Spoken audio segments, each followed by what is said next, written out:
اعوذ باللہ من الشیطان الرجیم بسم اللہ الرحمن الرحیم۔ مولا کائنات حضرت امیر المومنین علی ابن ابی طالب علیہ السلام کے مجموعہ کلام نہج البلاغہ کے پہلے باب کا خطبہ نمبر 199۔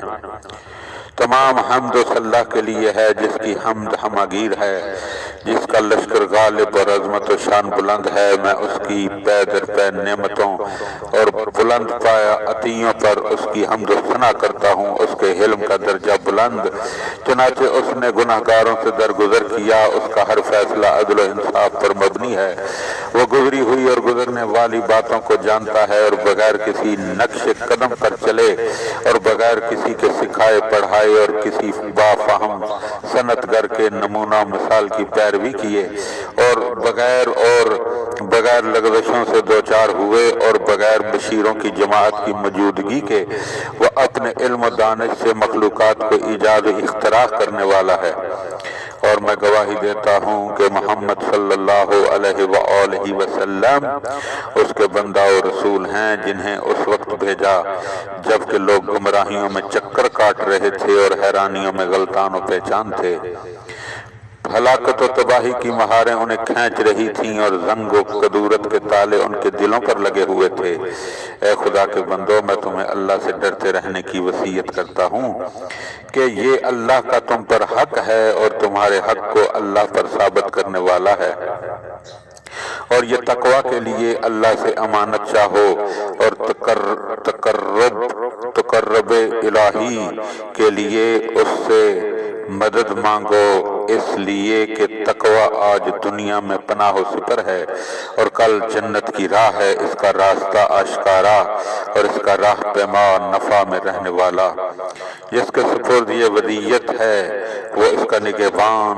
یہ تقوی اپنے آپ کو گزر جانے والی اور پیچھے رہ جانے والی امتوں کے سامنے ہمیشہ پیش کرتا رہا ہے، کیونکہ وہ اس کی حاجت مند ہوں گی۔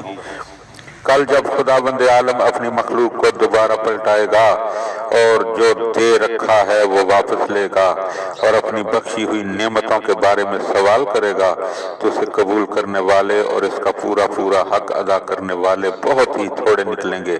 وہ گنتی کے اعتبار سے کم اور اس کی توصیف کے مصداق ہیں۔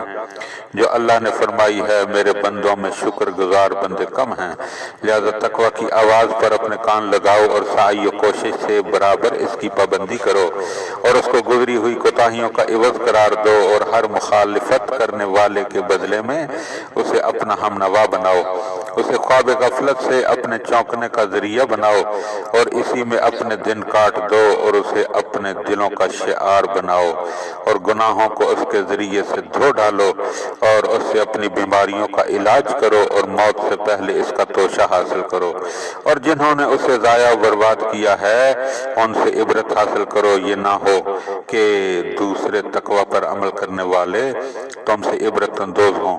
دیکھو، اس کی حفاظت کرو اور اس کے ذریعے سے اپنے سر و سامان حفاظت فراہم کرو اور دنیا کی آلودگیوں سے اپنا دامن پاک و صاف رکھو اور آخرت کی طرف والہانہ انداز سے بڑھو۔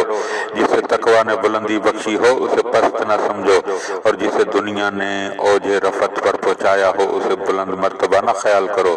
اس کے چمکنے والے بادل پر نظر نہ کرو، اس کی باتیں کرنے والے کی باتوں پر کان نہ دھرو، اور نہ اس کی دعوت دینے والے کی آواز پر لبیک کہو، نہ اس کی جگمگاہٹوں سے روشنی کی امید کرو، نہ اس کی عمدہ اور نفیس چیزوں پر مر مٹو، کیونکہ اس کی چمکتی ہوئی بجلیاں نمائش اور اس کی باتیں جھوٹی ہیں۔ اس کا اثاثہ تباہ اور اس کا عمدہ